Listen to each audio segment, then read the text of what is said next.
دوستان عزیز سلام. امروز آمدیم داخل مسجد هایا صوفیه. می‌فهمم که خلاصه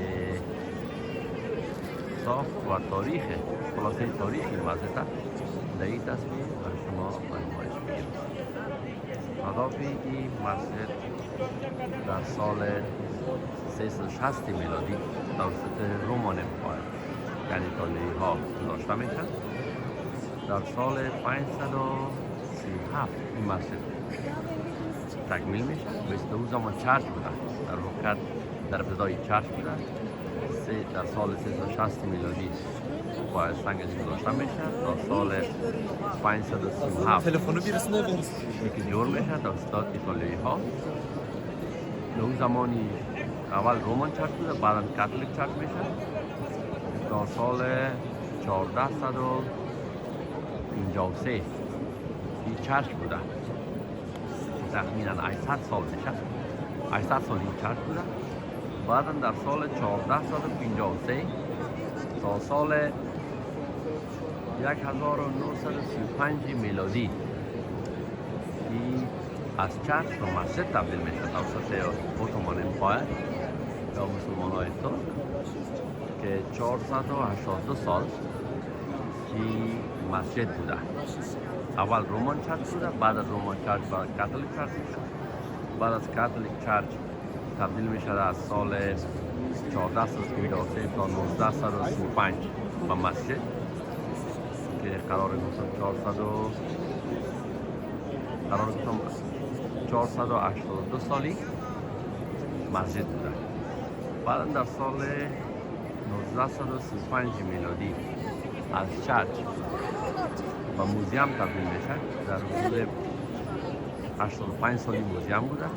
از سال 1935 تا سال 2020 موزیم بوده.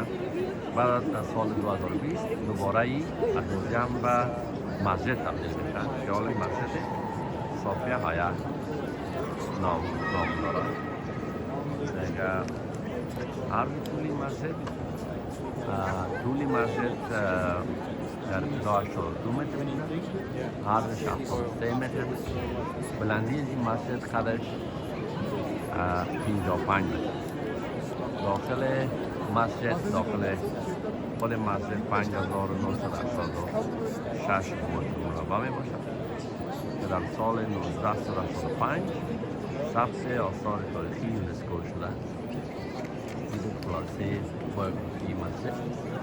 دیگه داخل شدن این مسجد مجانی است. کسایی که مسلمان هستند من داخل این مسجد در طبقه پایینی داخل مسجد هستم. در اینجا جای مخصوص برای نمازگزاران در نظر گرفته شده. در پیشوی مسجد در اونجا هستند.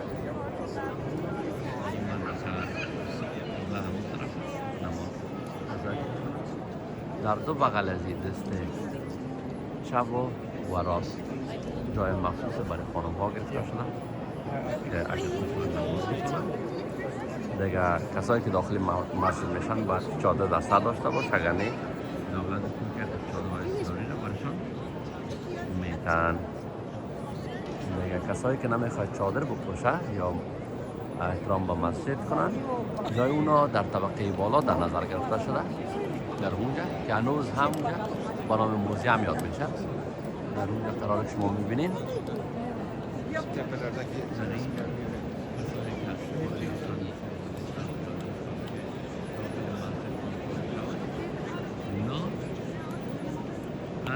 نفر $30 یا 30 یورو، اگر 30 یورو باشه 30 یورو پرداخت میکنن در طبقه بلند و مسلمان های هم بخواهد در طبقه بلند اونجا برن در موزیم باید نفر 30 یورو پرداخت کنن.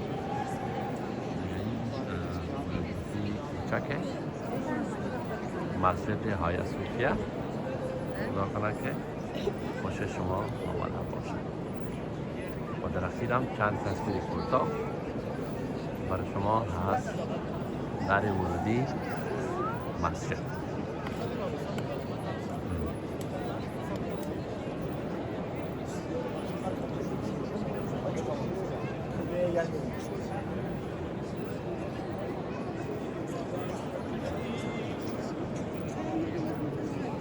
joy برای خانوما در نظر گرفته شده برای نمایش. دست چپ و دست راست.